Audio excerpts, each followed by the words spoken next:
Welcome back to our channel. In this time we're gonna discuss about motivational theory. हम discuss करेंगे motivational theory को, जिसमें content and process theory होता है। बहुत ब्रीफ और बहुत ही डिस्क्रिप्टिव वे में हम इसको कवर करने वाले हैं इस वीडियो के अंदर। और लास्ट वीडियो में हमने डिस्कस किया था कि मोटिवेशन क्या होता है, टाइप्स ऑफ मोटिवेशन क्या होता है, उसका नेचर कैसा होता है। इवन हमने प्रोसेस को भी डिस्कस किया था, बस वहाँ पे हमने सिर्फ नेम मेंशन किया था। तो उसी को हम आगे बढ़ाते हुए इस वीडियो को कंटिन्यू करेंगे। Theories of motivation. Theory of motivation को दो पार्ट में डिफाइन किया गया है, कंटेंट थ्योरी और प्रोसेस थ्योरी। ये तो मैं बता चुकी हूँ। कंटेंट थ्योरी में क्या होता है, कंटेंट को ही हम नीड थ्योरी कहते हैं, फर्स्ट थिंग। और कंटेंट थ्योरी में हम फोकस करते हैं कि व्हाट, यहाँ पे बात होती है व्हाट के ऊपर, कि क्या एक इंडिविजुअल को मोटिवेट करेगा, what going to be an motivational factor for an individual. पर प्रोसेस में हम बात करते हैं how that individual going to be motivated. तो यहाँ पे दो चीज़ें हो गई। तो इसके अंदर हम बहुत सारी थ्योरीज को कैटेगराइज किया गया है, तो उसको देखते हैं। मैस्लो की थ्योरी है जो बहुत ही फेमस और बहुत बेसिक थ्योरी है।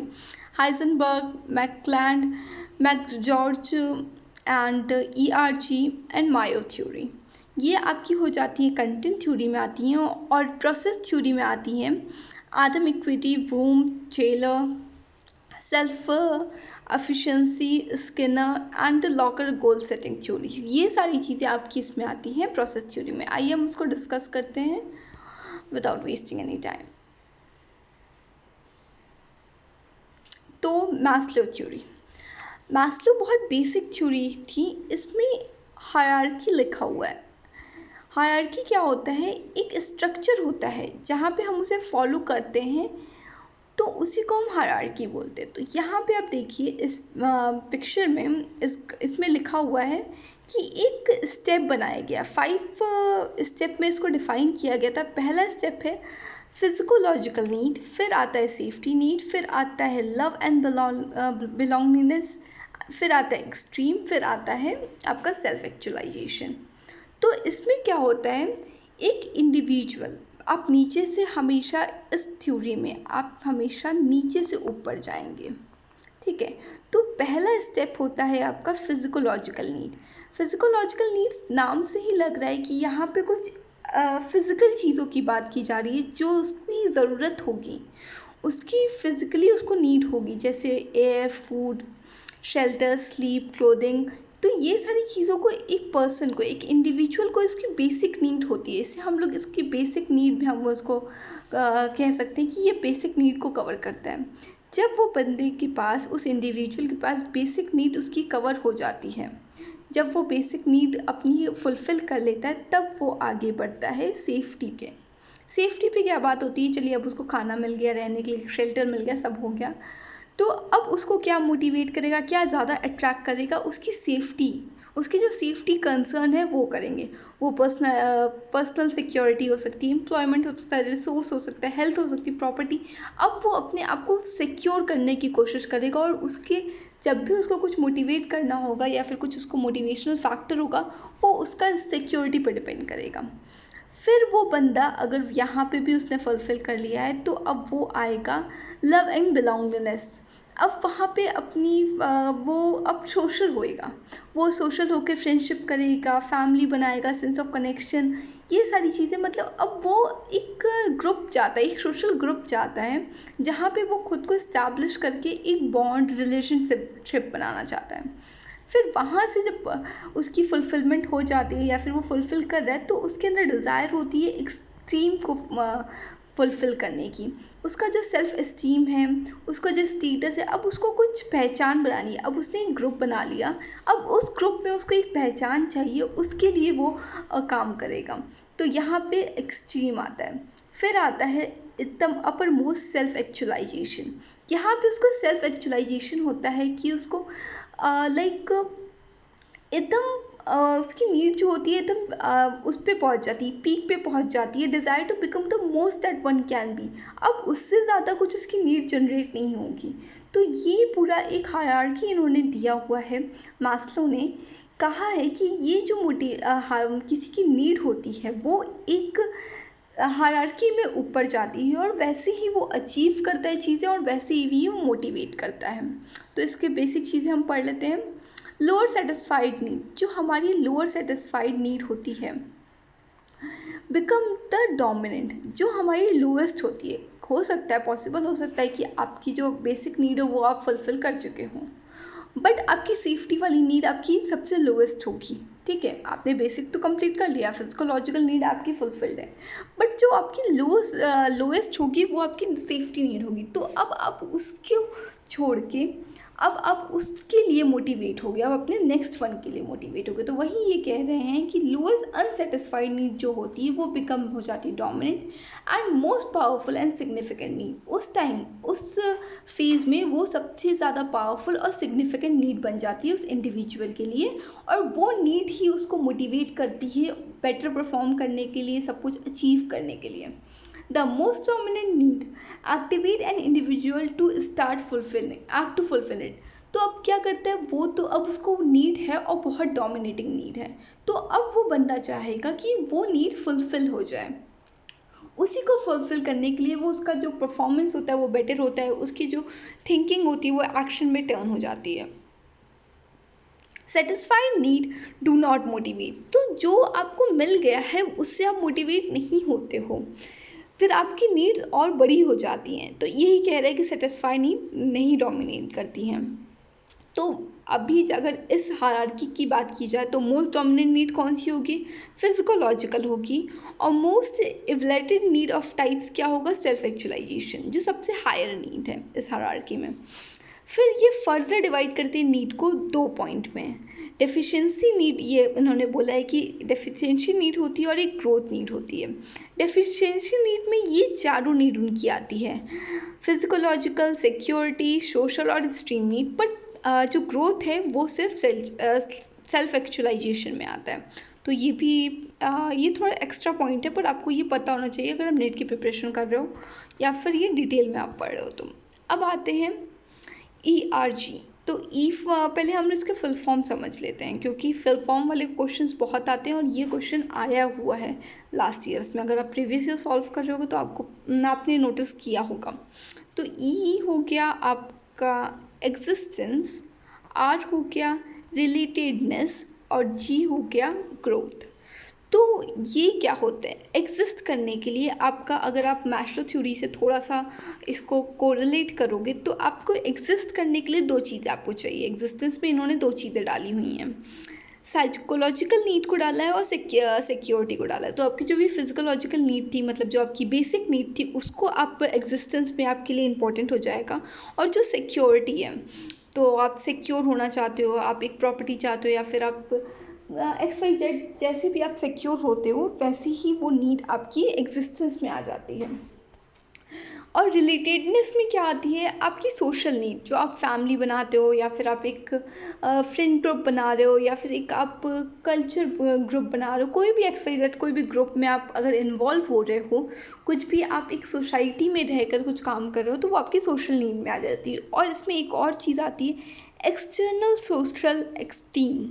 एक्सटीम दो टाइप की होती है, आपकी जो सेल्फ एक्सटीम होती है वो दो होती है। एक एक्सटर्नल होती है जो आप दूसरों को दिखाते हो, और एक इंटरनल होती है जो खुद की सेल्फ एक्सटीम इनर वाली होती है। तो आपके रिलेटेडनेस में आपका एक्सटर्नल सोशल स्टीम आता है और ग्रोथ में आपका इंटरनल सेल्फ एक्सटीम आता है और सेल्फ एक्चुअलाइजेशन आता है। जब ग्रोथ की बात होती है ना, तो हम सेल्फ ग्रोथ की बात करते हैं, सेल्फ लव की बात करते हैं, सेल्फ अवेयरनेस की बात करते हैं कि हम खुद के लिए कितने अवेयर हैं, सेल्फ लव कितना है। तो इसमें इसीलिए ये इंटरनल सेल्फ एक्सट्रीम आता है ग्रोथ में। तो ये हो गया आपका क्लियर। और अब देखिए, ये तो आपका पूरा क्लियर हो गया कि ERG होता क्या है। बस ये जो सेटिस्फैक्शन प्रोसेस है और ये फ्रस्ट्रेशन रिग्रेशन है, इसको समझते हैं। जब भी कोई इंडिविजुअल अपने लोएस्ट नीड से अपर जाएगा, मतलब अगर वो एग्जिस्टेंस से रिलेटेडनेस के ऊपर जा रहा है, एग्जिस्टेंस से E से R के ऊपर जा रहा है, और फिर जब उसका सेटिस्फाई हो जाता है R से G के पास जाता है, तो अगर आप वो बंदा ऐसे जा रहा है तो इस प्रोसेस को हम सेटिस्फैक्शन प्रोग्रेशन कहेंगे, कि सेटिस्फाई हो रहा है और जैसे जैसे वो प्रोग्रेस कर रहा है अपनी सेटिस्फैक्शन में, ठीक है।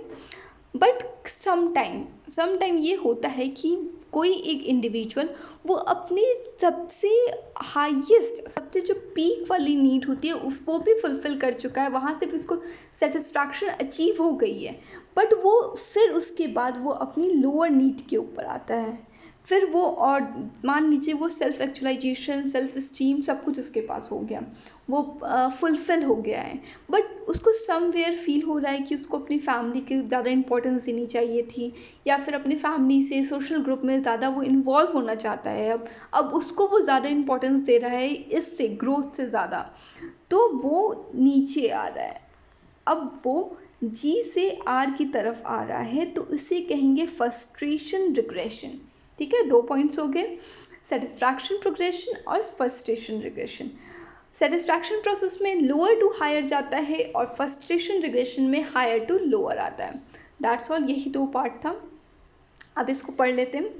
Satisfied need do not motivate, ये भी इस बात से अग्री करते हैं, जैसे अभी मास्लो ने कहा था कि सेटिस्फाइड नीड आपको मोटिवेट नहीं करती है, वैसे ये भी कह रहे हैं कि satisfied need do not motivate, तो ये कॉमन हो गया। फ्रस्ट्रेशन रिग्रेशन प्रोसेस क्या होता है? Some time individual often complete his high order need, he return to the lower order need, जब वो हाई ऑर्डर नीड कर लेता है फिर वो लोअर ऑर्डर में आ जाता है। और सेटिस्फाइड प्रोग्रेशन क्या होता है? When individual move forward by satisfying his need lower to upward. अब इसको हम अगर इससे कंपेयर करके पढ़ेंगे तो आपकी एग्जिस्टेंस नीड में क्या क्या आता है? साइकोलॉजी आती है, सेफ्टी आती है, रिलेटेडनेस में आपकी सोशल नीड आती है, और सेल्फ एक्सट्रीम नीड आती है, और ग्रोथ में आपका सेल्फ एक्चुअलाइजेशन आता है। तो आई थिंक क्लियर हो गया होगा। अब मैकक्लैंड नीड ऑफ अचीवमेंट, इनकी क्या थ्योरी थी? इन्होंने कहा था कि ये जो आपकी मोटिवेशन होती है वो ओवर द पीरियड चेंज होती है। वो अगर आप कुछ अभी आप अगर छोटे से बच्चे हो तो आपको किसी और कुछ, आपको टॉफ़ी, बिस्किट या फिर कुछ ऐसे मटेरियलिस्टिक चीज़ आपको मोटिवेट कर देगी। थोड़े आप बड़े होते हो तो आप मैच्योर होते हो और फिर आप दूसरी चीज़ आपको मोटिवेट करने लगती हैं, और आप मैच्योर होते हो तो आपको रिकग्नाइजेशन, रिस्पेक्ट, ये सारी चीज़ें मोटिवेट करती हैं। तो टाइम टू टाइम आपका मोटिवेशन चेंज होता है। आइए देखते हैं। Human acquire their motivator over the period, आप अपना मोटिवेटर बहुत ओवर द पीरियड एक्वायर करते हो, आपके पास डेवलप्ड होता है। That's why it called learn need theory. Important बात, इससे लर्न नीड थ्योरी कहते हैं, इसे लर्न नीड थ्योरी कहते हैं। The dominant motivator depend on the our culture, life experience. जो हमारा डोमिनेट, देखिए आपके अंदर और मतलब सारे इंडिविजुअल के अंदर ये जो बता रहे हैं नीड होती है वो तीनों होती है। उसके पास नीड फॉर अचीवमेंट भी होता है, नीड फॉर पावर भी होता है, नीड फॉर एफिलिएशन भी होता है, बट कोई एक होता है उसमें से जो डोमिनेंट होता है, जो आप पूरी दुनिया को दिखाते हो कि हाँ मुझे चाहिए। कुछ लोग होते हैं जिनको पावर की भूख होती है कि मुझे पावर चाहिए, मुझे पावर में ही रहना है, मुझे ऑर्डर लेना नहीं ऑर्डर देना पसंद है, तो उनके पास ये तीनों नीड होती है, पर उसमें उनका डोमिनेंट क्या होता है? Need for power. तो वही ये कह रहे हैं, the dominant motivator depend upon the our culture, हमारे कल्चर पे डिपेंड करता है, हमारे फैमिली बैकग्राउंड, मतलब जितनी भी एक्सटर्नल सोर्सेस होती हैं, हमारी लाइफ एक्सपीरियंस पे डिपेंड करता है कि क्या हमें डोमिनेट करेगा, हमें क्या चीज़ें मोटिवेट करेंगी। तो इन्होंने 3 चीज़ें समझाई हैं, 3 चीज़ों में डिफाइन किया है: need for achievement, need for power, need for affiliation. आइए देखते हैं क्या होता है।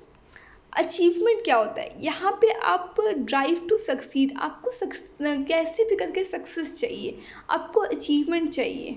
आपको, अगर आप स्टूडेंट लाइफ में बात करते हो तो आपको बेस्ट कॉलेज चाहिए, आईआईटी चाहिए, आईएम्स चाहिए, तो ये आपकी अचीवमेंट होंगी। आपको इंडिया के टॉप फर्स्ट रैंक में आना है, तो ये आपकी अचीवमेंट्स हो सकती हैं। एफिलिएशंस क्या होता है?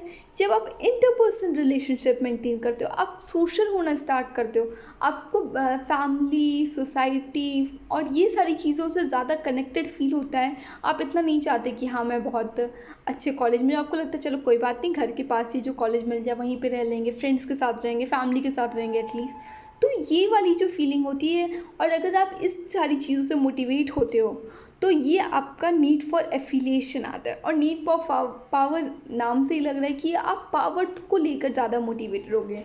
आपको लगेगा कि अगर मैं इस इंडस्ट्री का मैनेजर होता तो ज़्यादा बेटर होता। तो ये सारी चीज़ें जो होती हैं वो आपकी नीड फॉर पावर में आ जाती हैं।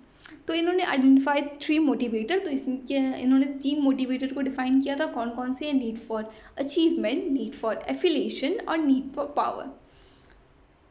People will have different character depending on their dominant motivator. उनका कैरेक्टर वैसे ही डिफरेंट हो जाता है जैसे भी मोटिवेटर, जो भी डोमिनेंट मोटिवेटर उनकी पर्सनालिटी में होता है। आई थिंक ये क्लियर हो गया होगा। ये क्लियर क्यों नहीं है? चलिए कोई बात नहीं। Heisenberg 2 factor theory. तो हाइजेनबर्ग ने 2 फैक्टर में डिफाइन किया था अपनी थ्योरी को। पहला फैक्टर था मोटिवेटिंग फैक्टर, वो सारे फैक्टर जो एक इंडिविजुअल को मोटिवेट कर सकता है अपने गोल के टूवर्ड्स, उस फैक्टर को उन्होंने मोटिवेटिंग फैक्टर में डाला था। और एक था हाइजीन फैक्टर, उस फैक्टर में वो सारी चीज़ों को डाला था जिसका प्रेजेंस उस इंडिविजुअल को मोटिवेट तो नहीं करेगा बट उसका एब्सेंस उसको डीमोटिवेट और डिससेटिस्फैक्शन ज़रूर देगा। लाइक एग्जाम्पल हम यहाँ पे समझते हैं, जैसे आपका हो गया सैलरी आपको मिलती है तो आप यू वर लाइक कि मैं काम किया इसलिए मुझे सैलरी मिली, कौन सी बहुत बड़ी बात हो गई, अब इतना काम करवा रहे तो सैलरी तो नहीं पड़ेगी। बट ये आपको मोटिवेट तो बिल्कुल ही नहीं कर रही है। बट अगर आपको मान लीजिए 2-3 महीने सैलरी ही ना मिले, अभी लॉकडाउन का महीना चल रहा है, बहुत लोगों को सैलरी नहीं मिल रही होगी या फिर कम मिल रही होगी या फिर बहुत सारी चीज़ें हो रही हैं, तो अगर मान लीजिए सैलरी आपको नहीं मिल रही है, ये केस हम लेते हैं, तो आप बहुत ही डीमोटिवेट हो जाओगे, फ्रस्ट्रेटेड हो जाओगे और आपको लगेगा कि यार ये तो गलत है ना कि हम आपके एम्प्लॉय और आप हमें पैसे नहीं दे रहे हो। तो ये चीज़ें आपको जॉब डिससेटिस्फैक्शन देगी, आपको डीमोटिवेट करेगी, डीमोरलाइज करेगी। तो ये होती है हाइजीन फैक्टर। ठीक है, तो दोनों फैक्टर हम समझ गए। मोटिवेटिंग फैक्टर जो मोटिवेट करेगी, हाइजीन फैक्टर वो फैक्टर होती है जो आपको मोटिवेट तो नहीं करेगी पर उसका एब्सेंस जो है वो उसको आपको डीमोटिवेट और डिससेटिस्फैक्शन ज़रूर देगा। तो आइए इसमें देख लेते हैं। इसमें 5 फैक्टर्स होते हैं जॉब सेटिस्फैक्शन या फिर आप मोटिवेटिंग फैक्टर में कह सकते हो, डिफाइन किया था उन्होंने। वो कौन कौन से फैक्टर है वो देखते हैं। Achievement, recognisation, work itself, responsibility, advancement. ये सारी चीज़ें आपको मोटिवेट करती हैं। आपको अचीवमेंट मिलती है कुछ, आपको रिकग्नाइजेशन कोई आपको कह रहा है कि नहीं यार तुमने बहुत अच्छा काम किया, आपको प्रेज किया जा रहा है। तो वर्क इटसेल्फ, आपका जो काम है वो आपको खुद ही मोटिवेट करता है। रिस्पॉन्सिबिलिटी अगर आपको दी गई तो आपको मोटिवेटेड फील होता है, चलो ठीक है। और एडवांसमेंट, अब चीज़ों में कुछ बेटर हो रहा है, कुछ एडवांस हो रहा है तो आप मोटिवेटेड होते हो। बट क्या हाइजीन फैक्टर होते हैं कि उसका जो प्रेजेंस होता है वो निग्लेजिबल होता है पर एब्सेंस बहुत बुरा हो सकता है, आपको डीमोटिवेट और डीमोरलाइज कर सकता है। तो वो कंपनी पॉलिसी एंड एडमिनिस्ट्रेशन, ऐसा होता नहीं, हम बोलते हैं इस कंपनी की तो पॉलिसी ही नहीं है कुछ, तो ये क्या होता है आपको डीमोरलाइज कर देता है। Supervision, salary, interpersonal relationship and working condition, ये आपका हो जाता है हाइजीन फैक्टर। आई थिंक ये क्लियर हो गया होगा। स्किनर रीइंफोर्समेंट थ्योरी, इनका नाम आपने कई बार सुना होगा अगर आपने लर्निंग थ्योरी पढ़ी है या फिर आपने इंटरपर्सनल बिहेवियर भी पढ़ा है, तो स्किनर का बहुत नाम है। और इन्होंने रीइंफोर्समेंट थ्योरी पूरी की पूरी लर्निंग में दी है, जो बहुत इंपॉर्टेंट कॉन्ट्रीब्यूशन है। और एग्जैक्टली सेम कॉन्ट्रीब्यूशन इन्होंने मोटिवेशनल थ्योरी में भी दिया है, रीइंफोर्समेंट थ्योरी के अंदर। आपने अगर वो पढ़ा होगा कंडीशनिंग, तो कंडीशनिंग में क्या इन्होंने बताया था कि कंडीशनिंग होती है जो आपका बिहेवियर आप फॉर्म करते हो बाय इट्स कॉन्सिक्वेंसेस। आपको लगता है अगर हमने ये किया तो ये हो जाएगा, तो अपने बिहेवियर को आप वैसा चेंज कर लेते हो, आप अपने बिहेवियर में वैसी चीज़ें ढाल लेते हो कि आपको पता है कि किसका कॉन्सिक्वेंसेस क्या होगा और आपका बिहेवियर वैसा ही रीशेप हो चुका होता है। तो उसी की बात ये करते हैं यहाँ पर भी।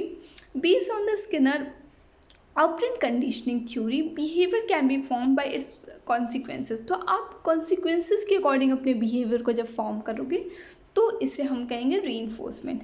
2 टाइप के रीइंफोर्समेंट होते हैं, पॉजिटिव होते हैं और नेगेटिव होते हैं, और इसमें पनिशमेंट और एक्सटिंक्शन भी होता है। तो आइए समझते हैं इसको पहले।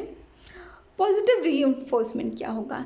जब आपको पॉजिटिव बिहेवियर जो आपका है वो आपका तभी होगा जब आपको कोई पॉजिटिव कॉन्सिक्वेंसेस मिलेगा। जैसे जैसे पॉजिटिव कॉन्सिक्वेंसेस मिल रहा है वैसे वैसे आपका बिहेवियर में वो आप अडॉप्ट करते जा रहे हो। जैसे आप छोटा सा बच्चा है, वो देख रहा है कि हम ऐसे कर रहे हैं तो मम्मी स्माइल कर रही हैं या फिर टॉफ़ी दे रही हैं, तो उसके बिहेवियर में आ जाएगा कि जब भी हम ये काम करेंगे तो वो मम्मी स्माइल करेंगी और मुझे टॉफ़ीज़ देंगी। तो वो पॉजिटिव उसका रीइंफोर्समेंट हो गया। ठीक है, अब आते हैं नेगेटिव में। आपका जो पॉजिटिव बिहेवियर था followed by removal of negative consequences. जो आपका पॉजिटिव बिहेवियर था वो फॉलोड हो जाता है, वो रिमूव हो जाता है नेगेटिव कॉन्सिक्वेंसेस से। जितने भी आपके नेगेटिव कॉन्सिक्वेंसेस हैं, अगर मान लीजिए कुछ भी होता है नेगेटिवली आपकी लाइफ में, तो वो आपके बिहेवियर को वैसे मोल्ड कर देता है। तो ये कह रहे हैं नेगेटिव रीइंफोर्समेंट में। पनिशमेंट क्या होता है? आप नेगेटिव बिहेवियर दे रहे हो, वहाँ पे तो आपके कॉन्सिक्वेंसेस नेगेटिव थे ना, वहाँ पे आपका कुछ आपको लगा था कि ऐसा मत करो नहीं तो ऐसा हो जाएगा, तो कॉन्सिक्वेंसेस नेगेटिव थे। बट यहाँ पे आपका बिहेवियर ही नेगेटिव है और वो फॉलोड करता है नेगेटिव कॉन्सिक्वेंसेस से। अगर आप लाइक कुछ आपके साथ गलत होता है तो आपके जो कॉन्सिक्वेंसेस, आपका जो बिहेवियर है वो एकदम ही नेगेटिव हो जाएगा। अगर आप किसी ने आपसे झूठ बोल दिया तो आपने उसको थप्पड़ मार दिया, तो ये पनिशमेंट वाला केस हो जाता है। ठीक है, फिर आता है एक्सटेंशन। एक्सटेंशन में क्या होता है? Negative behaviour followed by removal of positive behaviour consequences. आपका जो बिहेवियर था, आपका जो नेगेटिव बिहेवियर था, वो आपकी जो पॉजिटिव कॉन्सिक्वेंसेस थे, जो पॉजिटिव आपकी फीलिंग थी, उसको रिमूव कर देता है। तब लाइक आपकी जो बिहेवियर है वो आपका मैनेजर हो गया या फिर आपके पेरेंट्स हो, वो इग्नोर किए जा रहे हैं, तो आपका क्या होगा? जो आप पॉजिटिव चीज़ें करना भूल जाओगे। आप सोचो छोड़ो, जब इग्नोर ही होना है तो क्या मतलब है मेहनत करने का? तो यहाँ पे ये बात आ जाती है। तो आइए इसके एग्जांपल्स देख लेते हैं। एग्जांपल्स भी लिखे हैं। पॉजिटिव रीइंफोर्समेंट में मैनेजर प्रेजेस द एम्प्लॉयर। मैंने बताया था कि जो आपको पॉजिटिव काम होगा उसके पॉजिटिव कॉन्सिक्वेंसेस मिलेंगे। आपने अच्छा काम किया, आपके मैनेजर ने आपको प्रेज किया। नेगेटिव में क्या होता है? Manager stop nagging their employee. वहाँ पे मैनेजर स्टॉप कर देता है, मतलब बोलना ही बंद कर देता है, तो आपका नेगेटिव रीइंफोर्समेंट हो जाता है। आपको लगता है काम तो हो गया, गलत किया, बट हमने काम तो नहीं किया और वो बोल भी नहीं रहे, तो अब कॉन्सिक्वेंसेस थोड़े से नेगेटिव हो जाते हैं। तो आप अपने आप ही मोटिवेट होके या फिर चीज़ें चेंज करके आप थोड़ा बेटर काम करने लगते हो। यार उन्होंने तो बोलना भी छोड़ दिया, चलो कर ही देते। तो ऐसा कुछ जब होता है तो आपका नेगेटिव रीइंफोर्समेंट आ जाता है। पनिशमेंट क्या होता है? जब मैनेजर आपको डीमोट कर दे, आपको, आप मैनेजर थे फिर आपको सुपरवाइज़र बना दे, तो ये पनिशमेंट हो गया। और फिर आपका एक्सटेंशन में क्या होता है? जब आपका मैनेजर इग्नोर कर दे पूरा, तो ये आपका इसके एग्जाम्पल हो गए। अब आता है कंटेंट थ्योरी। ये हमने पढ़ लिया, पीछे हमने सारा पढ़ लिया कि नीड थ्योरी क्या थी। कंटेंट थ्योरी में देखते हैं वो expectancy theory separate effort, performance and outcome. ये सेपरेट करता है एफर्ट्स को, परफॉर्मेंस को और आउटकम को। While Maslow and Heisenberg focus on the relationship between the external need and resulting effort expected to fulfil them. तो पीछे अब थ्योरीज में हम क्या देखते आ रहे हैं कि वो बताते थे हमें कि हमारी जो इंटरनल नीड है, जो हमारी जो नीड है, हमारी बेसिक नीड, डिज़ायर्स होते हैं, वो कैसे हमारे एफर्ट्स को, हमारे फुलफिलमेंट को, हमारे एक्शन को अफेक्ट करते हैं और कैसे वो हमें मोटिवेट करते हैं कि हम जाके उसे फुलफिल करें और हमारी डिज़ायर, हमारी नीड को फुलफिल करें। बट इनकी थ्योरी क्या थी? ये एफर्ट्स पे, परफॉर्मेंस पे और आउटकम पे ज़्यादा फोकस करते थे। ठीक है, तो देखते हैं ये क्या बोलते हैं। assumes that behavior result from the conscious choices among alternative whose purpose is to maximize pleasure and minimize pain। तो ये कह रहे हैं जो बिहेवियर आपका, आप कोई भी चॉइस मेक करते हो, आपको पता है कि आप ये वाला चीज़ें चूज़ कर रहे हो, कोई भी आप चॉइस करते हो, तो उसका जो भी रिजल्ट होता है, जो आपका बिहेवियर रिजल्ट होता है, वो आपके प्लेजर को, वो आपकी हैप्पीनेस को मैक्सिमाइज करेगा, क्योंकि आपने चूज़ किया है उसे ना। अगर आपको चूज़ करोगे तो आपको थोड़ा कॉन्शियस होकर चूज़ करोगे ना, हाँ कि हाँ ये वाला चॉइस मेरे लिए बेटर होगा। अगर आप कॉलेज चूज़ करने की बारी आती है तो आपने अपने घर वाले के पास वाला कॉलेज इसलिए लिया क्योंकि आपको फैमिली चाहिए थी, तो वो आपको प्लेजर देगा, आपको हैप्पीनेस देगा और आपके पेन को मिनिमाइज करेगा, तो क्योंकि वो आपका कॉन्शियस चॉइस था, ठीक है। और देखते हैं, whom realise that employ performance is based on the individual factors such as personality, skill, knowledge, experience and ability. तो वो कह रहे हैं किसी एक पर्सन का इंडिविजुअल जो परफॉर्मेंस होता है वो बेस करता है उसके फैक्टर्स के ऊपर, जैसे उसकी पर्सनालिटी कैसी है, उसकी स्किल्स कैसी है, उसका नॉलेज, एक्सपीरियंस और एबिलिटी। ऑब्वियसली परफॉर्मेंस यही तो करता है ना, हमारा परफॉर्मेंस कैसे मैटर करता है, कैसे डिफर करता है। किसी की स्किल्स बहुत अच्छे है तो उसका परफॉर्मेंस बेटर होता है, कुछ बहुत मोटिवेटेड है उसकी पर्सनालिटी बहुत अच्छी है, एबिलिटीज़ अच्छी है, एक्सपीरियंसेस हैं उसके, तो उसके परफॉर्मेंस थोड़ा बेटर होता है rather than us. He stated that the effort, performance and motivation are linked in the person's motivation. तो कह रहे हैं कि ये जो आपका एफर्ट्स होता है, परफॉर्मेंस होता है, मोटिवेशन होता है, सब लिंक होता है, सब कुछ आपके पर्सनल मोटिवेशन पे डिपेंड करता है। मतलब अगर बंदा मोटिवेट हो रहा है तो सिर्फ नीड की वजह से नहीं होगा कि उसे इस चीज़ की ज़रूरत है तो वो मोटिवेट हो जाएगा अगर आप उसको वो दोगे। तो ऐसा नहीं होता ना हर टाइम कि आपको पैसे की ज़रूरत है तो लोग आपको गन पॉइंट पे कहें कि हम आपको पैसे देंगे और ये काम कर लो, तो आप वहाँ मोटिवेट तो नहीं होगे ना, हर बार ये ज़रूरी नहीं है। तो वहाँ पर वो आपका एफर्ट्स, आपके परफॉर्मेंस, आपका नॉलेज, एक्सपीरियंस, ये सब मैटर करेगा, वो आपको मोटिवेट करेगा, ठीक है। तो यहाँ पे इन्होंने 3 चीज़ें डिफाइन की गई हैं, एक्सपेक्टेंसी, इंस्ट्रूमेंटलिटी और वेरिएंस। इसमें क्या होता है, it is the idea of increasing the amount of effort will increase the performance. तो इसमें कह रहे हैं कि आप अपने एफर्ट्स को इंक्रीज करोगे कि आपका जो परफॉर्मेंस है वो इंक्रीज हो जाए, ठीक है। यहाँ पे एक्सपेक्ट कर रहे हो कि जैसे जैसे अपने एफर्ट को इंक्रीज करोगे वैसे वैसे आपका परफॉर्मेंस इंक्रीज होगा। फिर इंस्ट्रूमेंटलिटी में क्या कहते हैं, is the idea that if you perform better, अगर आप अच्छा परफॉर्म करोगे then outcome will be achieve. अगर आप बहुत अच्छा परफॉर्म करो तो आपको पता है अगर मैं इतना पढ़ रहा हूँ तो एग्ज़ाम तो क्रैक कर ही लेंगे, तो ये आपका इसमें आता है। और फिर लास्ट वन क्या होता है, it is perceive value of the employee put on the outcome. तो ये आपका परसीव वैल्यू होता है, आप कुछ एक वैल्यू अपने दिमाग में रखे होते हो, कुछ परसीव किए होते हो कि आपको ये वाला आप इतना ज़्यादा काम कर रहे हो तो आपको एटलीस्ट ये तो आउटकम मिल ही जाएगा, इतना पढ़े तो नेट तो क्वालिफाई हो ही जाएगा भले JRF ना हो। तो ये वाली जो चीज़ें होती है वो इसमें आती हैं। For the valence to be positive person must prefer the attaining the outcome not to attaining it. Okay, I think that's इतना ही है, ये क्लियर हो गया होगा। तो यहाँ पे पहले देख लेते हैं, he defined the effort, performance expectancy और परफॉर्मेंस आउटकम एक्सपेक्टेंसी। तो एफर्ट से परफॉर्मेंस में जाना और परफॉर्मेंस से आउटकम में जाना, जब आप एफर्ट करते हो तो अपने परफॉर्म करते हो, तो जो आपका असेसमेंट होता है वो प्रोबेबिलिटी होती है कि आप अब वो अचीव कर लोगे।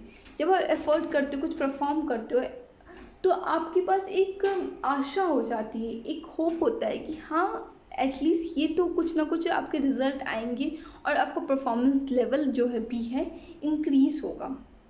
वही यहाँ पे कह रहे हैं, our assessment of the probability that our effort will lead to the required performance level. और नीचे क्या है, इसमें आपका परफॉर्मेंस जो है वो आउटकम पे अब डिपेंड करेगा। अब आपने परफॉर्म तो कर दिया, अब आउटकम की बारी आती है ना। तो our assessment of the probability that successful performance will lead to the certain outcome. तो जो भी आपका सक्सेसफुल परफॉर्मेंस है, आपने जो भी परफॉर्मेंस वहाँ परफॉर्म किया है वो आपका कोई ना कोई एक सर्टेन आउटकम पे ले जाएगा, वही ये कह रहे हैं। तो ये दोनों चीज़ें आई थिंक आपको क्लियर हो गई होंगी।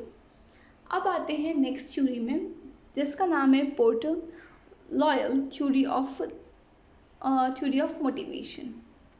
Motivation can lead to the satisfaction if a reward system effective। तो ये कह रहे हैं कि आपका जो परफॉर्मेंस है वो लीड करेगा सेटिस्फैक्शन पे तभी जब आपका रिवॉर्ड सिस्टम इफेक्टिव होगा, ठीक है। तो यहाँ पे इनका कहना है कि ये जो इनका मोटिवेशन है वो पूरा इन्होंने चारों तरफ घूमता है कि रिवॉर्ड सिस्टम के, अगर रिवॉर्ड सिस्टम बहुत अच्छा है तो आपका सेटिस्फैक्शन भी होगा और वो बंदा मोटिवेटेड भी होगा। तो यहाँ से यहाँ जाने के लिए परफॉर्मेंस से आपके सेटिस्फैक्शन जानने के लिए रिवॉर्ड होना चाहिए, वही ये कह रहे हैं। और ये एक्सप्लेन करता है relationship between job attitude, instinct and extinct rewards और जॉब परफॉर्मेंस। ठीक है, तो इसमें परफॉर्मेंस में दो चीज़ें होती हैं, आपका होता है इंस्टिंक्ट और एक्सटिंक्ट। इंस्टिंक्ट क्या होता है? इंस्टिंक्ट होता है जो आपका इनर रिवॉर्ड होता है, जो आप अपने सेल्फ को देते हो, या फिर मेंटल पीस हो सकता है, हैप्पीनेस, जॉय, ये हो गया। और नीचे आपका एक्सटर्नल होता है, वो आपका रिकग्नाइजेशन हो सकता है, बोनस हो सकता है, इंसेंटिव्स हो सकते हैं, ये सारी चीज़ें आपके एक्सटर्नल में आ जाती हैं। तो ये दोनों मिलाकर आपका सेटिस्फैक्शन लीड करता है, तभी आप सेटिस्फाई होगी जब आपको इंटरनली और एक्सटर्नली रिवॉर्ड मिलेगा तभी। ठीक है, तभी आपका जो भी परफॉर्मेंस है वो लीड करेगा सेटिस्फैक्शन में। तो परफॉर्मेंस लीड टू सेटिस्फैक्शन जब यहाँ पे बीच में रिवॉर्ड होता है। Satisfaction due to the performance not always lead to the improvement of the performance. बात तो सही है, क्योंकि यहाँ पे परफॉर्मेंस सेटिस्फैक्शन को लीड किया है, पर ज़रूरी नहीं है जो सेटिस्फैक्शन है वो आपका लीड करे परफॉर्मेंस की इम्प्रूवमेंट में। आप सेटिस्फाई तो हो गए, आप बहुत खुश हो गए कि चलो मुझे पैसे मिल गए, इतना अच्छा रिवॉर्ड सिस्टम है, पर आप इम्प्रूव तो नहीं करोगे ना। ज़रूरी नहीं आप हर टाइम इम्प्रूव करो आपको पैसे दिए गए हों। तो यही वो कह रहे हैं। अब एडम्स इक्विटी थ्योरी, यहाँ पे क्या होता है, ये आप बात करते हैं सोशल एक्सचेंज की। यहाँ पे आप सोशली आप अपने आप को कंपेयर कर रहे हो, अपने कंट्रीब्यूशन को कंपेयर कर रहे हो दूसरों की कंट्रीब्यूशन से। अब आप सोसाइटी में आकर खुद को दूसरों के पैरामीटर्स में माप रहे हो। तो देखते हैं, based on the social exchange theory, people compare their contribution to the work, cost of their action and benefit of the reference person. तो वो कंपेयर करते हैं अपने कंट्रीब्यूशन टू द वर्क, वो कितना ज़्यादा कंट्रीब्यूट कर रहे हैं और उसका जो फ्रेंड है वो कितना कंट्रीब्यूट कर रहा है। कॉस्ट ऑफ देयर एक्शन, कितना एक्शन उनका, जो भी वो एक्शन कर रहे हैं उसकी कॉस्ट क्या है, वो क्या कितना कुछ लगा रहे हैं वो, और बेनिफिट क्या मिल रहा है, बेनिफिट उन्हें क्या मिल रहा है, उनके फ्रेंड को क्या मिल रहा है, दोनों को कंपेयर हो रहा है। फिर क्या करते हैं, if a person perceived at the relation of both, यहाँ पे इनपुट और आउटपुट की बात कर रहे हैं, वो कितना दे रहा है, मतलब उसका कंट्रीब्यूशन कितना है और बेनिफिट कितना हो रहा है। अगर वो इक्विटेबल नहीं होता है, इन इक्विटेबल होता है, तो वो क्या कहते हैं, मोटिवेटेड होते हैं जब उनको दिखता है कि नहीं यार डिफरेंस हो रहा है, हम जितना दे रहे हैं उतना तो हमें मिल नहीं रहा, पर बगल वाले को जितना दे रहा है उससे ज़्यादा मिल रहा है। तो यहाँ पे आप जब ये आपको फील होता है तो आप मोटिवेटेड होते हो उस अचीव करने के लिए, उस गैप को रिड्यूस करने के लिए और उस इक्विटी को अचीव करने के लिए कि हम दोनों में इक्वालिटी आ जाए। नाम से ही लग रहा है इक्वालिटी थ्योरी, यहाँ पे हम इक्विटी की बात कर रहे हैं। इतनी छोटी सी थ्योरी थी, इसमें और कुछ इंपॉर्टेंट कंटेंट है नहीं, इतना आप समझ लीजिए बस। और यहाँ पे गोल सेटिंग थ्योरी, लॉकिट गोल सेटिंग थ्योरी, इन्होंने गोल सेटिंग को क्या डिफाइन किया है कि जैसे आप गोल को डिफाइन करोगे, आपका गोल ही जो आपको मोटिवेट करेगा। अगर आप आईएएस के लिए मोटिवेटेड हो तो आईएएस ही आपको मोटिवेट करेगा, उसकी प्रिपरेशन, उसका स्पेसिफिकेशन, वो कितना आपने एक्सेप्ट कर लिया उस गोल को और कितना काम कर रहे हो, वही आपको मोटिवेट करेगा। तो इन्होंने गोल सेटिंग को डिफाइन किया हुआ है 3 पार्ट में, गोल स्पेसिफिक, डिफ़िकल्टी और एक्सेप्टेंस। आप गोल स्पेसिफिक, आप स्पेसिफाई करते हो कि कौन सा गोल है आपका, क्या गोल है, फिर डिफ़िकल्टी क्या क्या आ रही, कौन कौन से इश्यूज़ आ रहे हैं वो, फिर उसको आप एक्सेप्ट करके और वहाँ पे आप अचीव करने की कोशिश करते हो।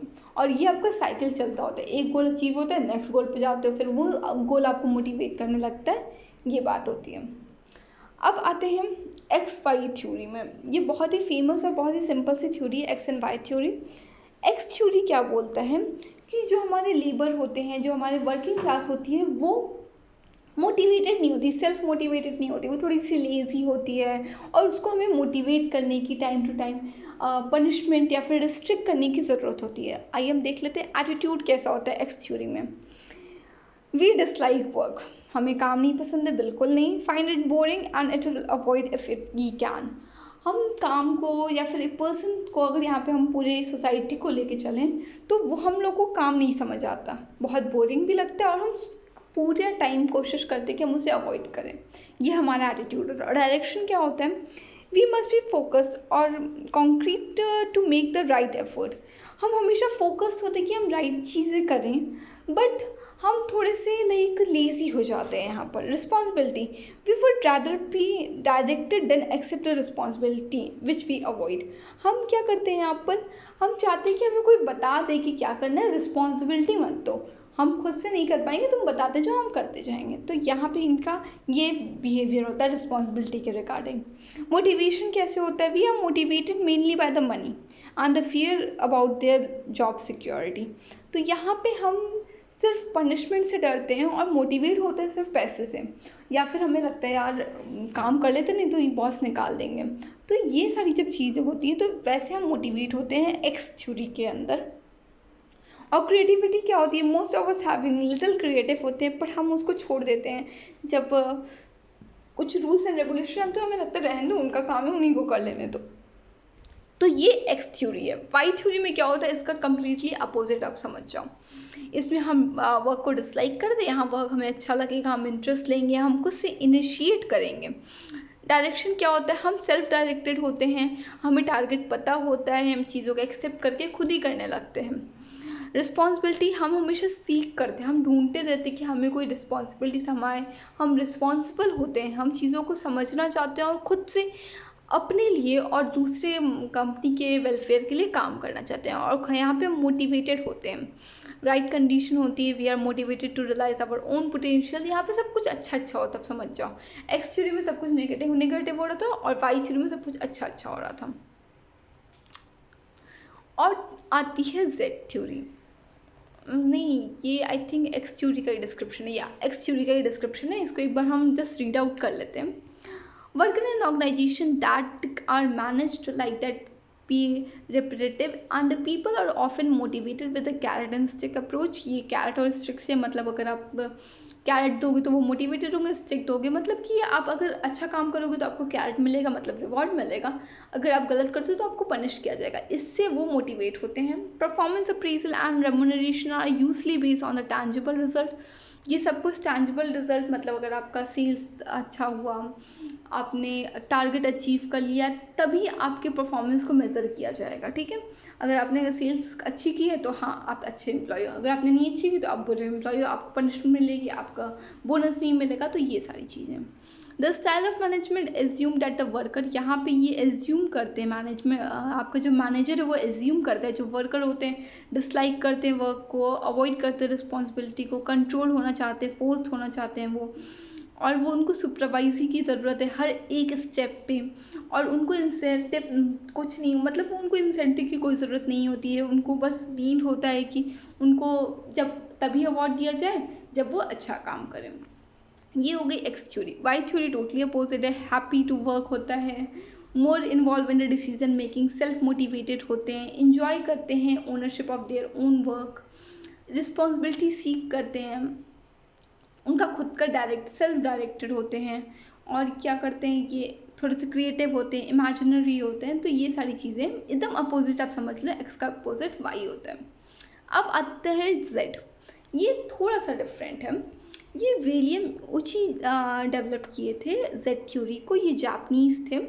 After making a comparative study of the Japanese and the American management practices, theory Z is integrated model of motivation. ये इंटीग्रेटेड मॉडल है। अब यहाँ पे एक्स को थोड़ा सा अवॉइड करके वाई को ज़्यादा वो किया गया है, फोकस किया गया है। यहाँ पे कहा गया आप पार्टनर्स बन जाओ, आप एक दूसरे पे म्यूचुअल ट्रस्ट दिखाओ, एक दूसरे पे बिलीव करो कि वो काम कर लेगा, तो आपका कुछ रिलेशन बेटर होगा और चीज़ें आपकी रिजॉल्व होंगी और कॉन्फ्लिक्ट नहीं होंगे। तो इनकी की फीचर्स थे इस थ्योरी के। म्यूचुअल ट्रस्ट होना चाहिए, मैंने बताया कि एक म्यूचुअली एम्प्लॉयज़ को अपने मैनेजमेंट पे और मैनेजमेंट को अपने एम्प्लॉय पे ट्रस्ट होना चाहिए कि हाँ काम हो जाएगा।